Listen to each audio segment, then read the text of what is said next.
চলুন আজকে যাচ্ছি মার্কেটিং করতে। আর দেখুন মা বসে বসে দেখছে অরণ্য সেনগুপ্ত দেখছে, মানে পাখি সিরিয়ালটা বোঝে না, সে বোঝে না। আর দেখছে আমি হেসে হেসে পাগল। আর বাড়াপুরে চলে এসেছি, কারেন্টটা চলে গেছে। আমি বোন আর মা এসেছিলাম, আর কলকাতায় আমার ভাই আসছে।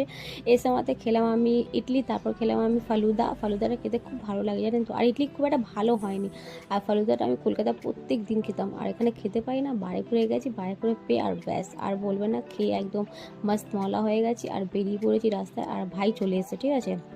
যাবো একটু মানে স্টাইল বাজারে একটা জামাটা চেঞ্জ করার আছে, আর কয়েকটা জামা প্যান্ট নেওয়া আছে, জিন্সের প্যান্ট শার্ট নেওয়া আছে। আমার রিটার্ন বিলটা নেওয়া হয়ে গেছে। আর নেবো কয়েকটা জামা এখান থেকে, মামার ছেলের জন্য, মামার জামাইয়ের জন্য, আর দু একটা বাচ্চার জন্য নেবো জামাটা। আর স্টাইল বাজারের সামনে না একটা দোকান আছে, মোমোর দোকানটা। মোমোটা খেতে খুব ভালো লাগে। মোমো খেলাম ওখানে, আবার খেলাম চিকেন 35। আর বসে বসে গল্প করছিলাম। চলুন আপনাদেরকে দেখাবো কী কী মার্কেটিং খেলাম, একটা অন্য ব্লগ।